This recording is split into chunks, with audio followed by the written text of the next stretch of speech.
Hi guys, I didn't know we were going to be able to make it today, but we did for Photography Friday, PH. Anyway, I'm coming to you today from our camper. We're living in this now for a couple weeks.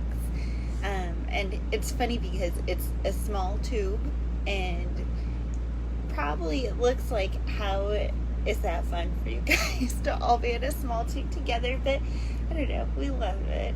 That's probably super strange, but it's something about, like, especially when life is so busy and complicated, getting just the simple things together, and having everything, just having less of everything but more at the same time.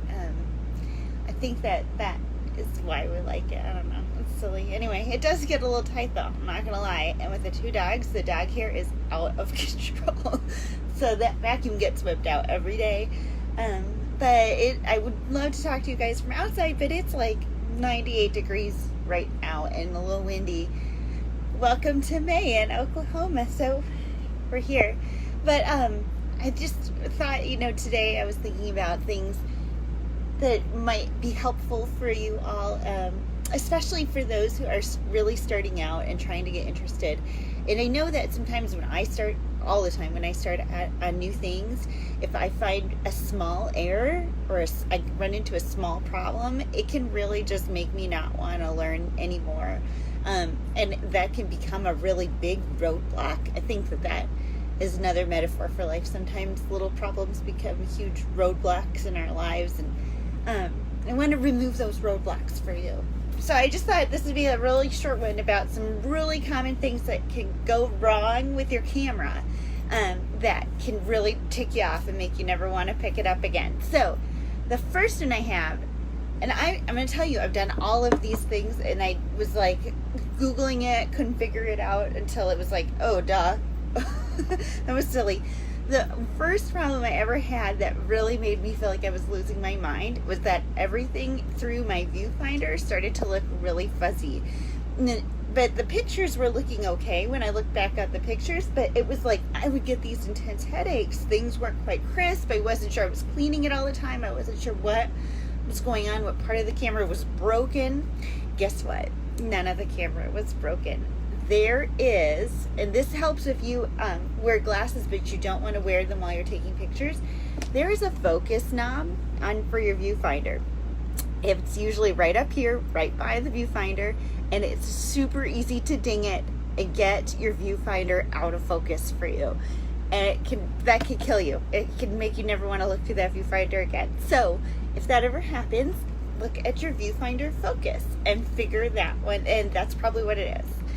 You don't need a new camera, but it's an easy mistake to make. The second thing I'm going to tell you about is SD cards.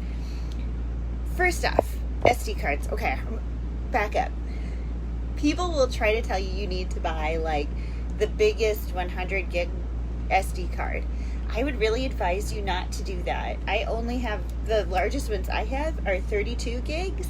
And again, I fill this up, it holds about 700 really large size images on it. But when I fill this up, it's really time to take those pictures off and put them on my computer. So if the bigger SD card you get, the easier it is to not do that. So I'm going to challenge you to get a small SD card and take those pictures off and review them regularly. These will fail. They will not last forever. I had one horrible experience. I was on a professional shoot and my SD card, the pictures just went right to it. It was taking a minute, literally a minute between snaps to write the card, and it was the SD card was failing. And luckily I figured it out right away and I just popped another one in. But have backups. Don't just rely on one. And that's again why I'm going to tell you to take the images off these regularly, because those SD cards can fail. They're not that hardy. But we can also make them fail on accident, and if you get a message that says cannot write file to SD card, it's probably because your SD card is locked. And I'm sure a lot of you guys know this already. There's a little slider on the side of your card, and that's locked or unlocked. if it's accidentally got knocked down to the lock position, it won't write any more pictures to your card. So just pull it out, make sure it's in the open position and it can write. And that's a simple little thing that can throw off all your mojo. But again, I would try to get these a new SD card every year to every 2 years max, because they will fail.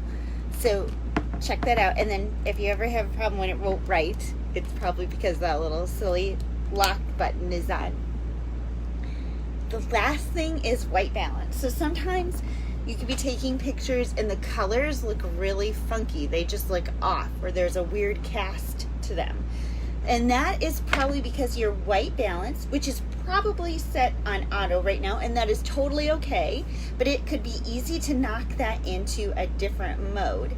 White balance is what the camera is saying.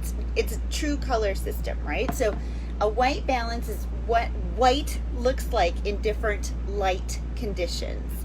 So white will look different in fluorescent lights than it does in natural light. And if you had the white balance set to fluorescent light and then you start shooting outside, all the colors are going to be real messed up and you're going to get really upset about that. So the important thing to know is how to set and change your white balance. It is something that's a menu item. So for my camera, for example, here's the back of my camera. These are my white balance settings, and I can set it in auto. I can manually set the white balance, or I can go down here and there's all these presets which everybody has. The sunny day, meaning that it's sunshine, the shade, the different kinds of fluorescent lights, or incandescent bulbs. And so those will all create different kinds of color casts, trying to create correct color in different lighting situations. So if your colors are off, check out your white balance. And that's really all I got. You can also buy a little white balance card and set it yourself manually. That's a little fancy thing you can do. One of the great things about a white balance error is it might look really frustrating right away, but when you get your images into your computer and you're editing them, because you will, you can change the white balance and correct the color cast. So that's not a terrible thing to happen.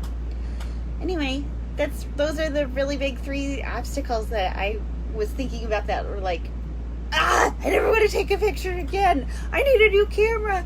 No, you don't. It's okay. And if that ever happens to you, you can text me or write me, and I'll help you figure it out. It's easy to get that kind of stuff. Another one that I've done a few times is knocking my focus from autofocus mode into manual, and then I'm like, what's going on? Why can't I see anything? And you can't correct focus in editing. Hey, Joy!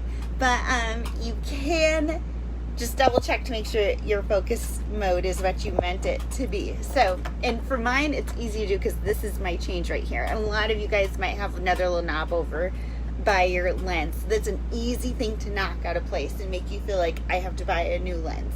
It's probably just your focus. Anyway, that was all I had for today.